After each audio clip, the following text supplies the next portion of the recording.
Assalamualaikum warahmatullahi wabarakatuh. Pada kali ini saya akan membahas kolam retensi sebagai upaya pengendalian banjir.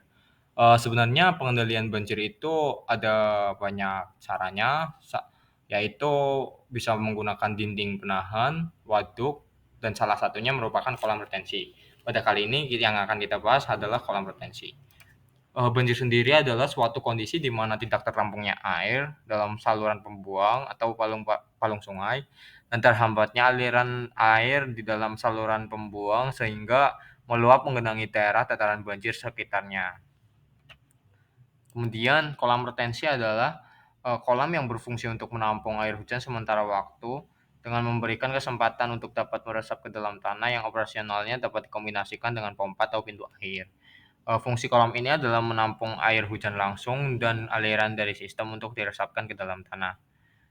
Kemudian ini adalah analisis hidrologi, dan di bawahnya adalah tabel yang akan kita hitung, tabel hujan maksimum yang akan kita hitung. Kemudian selanjutnya yaitu daerah aliran sungai dengan disertai luas dari daerahnya masing-masing.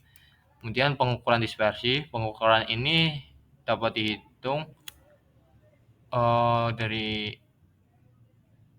pengukuran ini dapat digunakan untuk menghitung standar deviasi, di mana XI merupakan X dari hujan maksimum sendiri, dan X-nya merupakan rata-rata dari hujan maksimum atau X bar.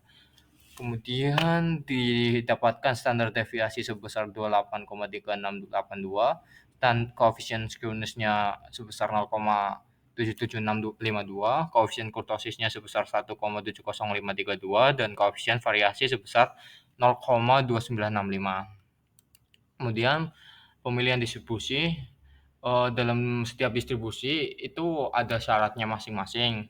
Dari hasil yang kita dapatkan tadi, yang memenuhi syarat hanya di log persen 3. Makanya distribusi yang ini merupakan distribusi log persen 3. Kemudian pengukuran curah hujan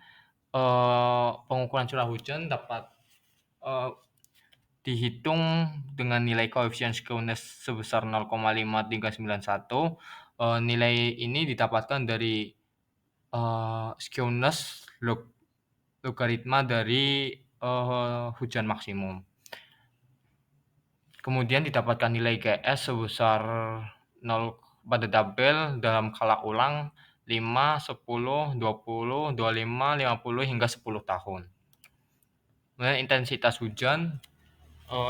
hujan dapat dihitung dengan rumus tersebut, di mana I merupakan intensitas, R merupakan curah hujannya, hujan sebaran, dan T merupakan waktunya.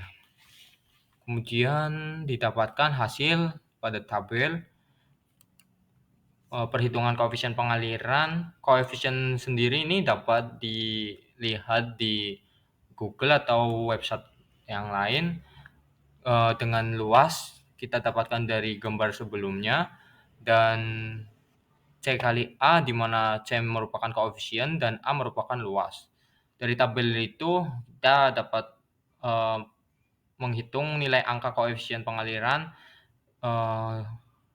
dengan berikut. C bar sama dengan C di mana C merupakan koefisien dan kali A di mana A merupakan luas dibagi A total yaitu luas totalnya. Didapatkan nilai 0,7701. Kemudian perhitungan debit hujan. Debit hujan dapat dilakukan atau dihitung dengan cara metode rasional, yaitu Q sama dengan C atau nilai koefisien dikali I intensitas dikali A merupakan luasnya diper 3,6. Dengan menggunakan rumus tersebut didapatkan nilai debit pada tabel.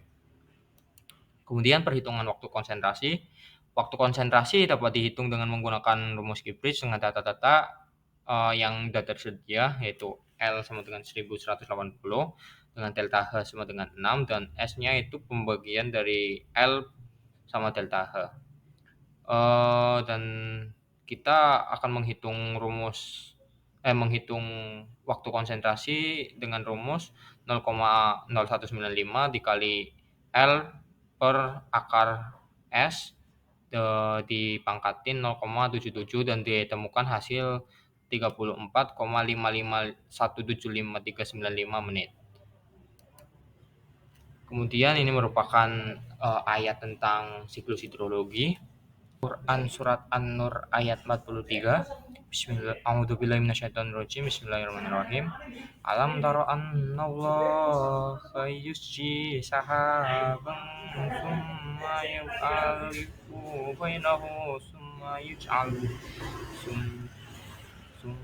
yaj'aluhu rukhaman fataral wadqa yahruju min khilalihi wa yunazzilu minas samaa'i min jibalin fiha min baradin fayusibu bihi man yasha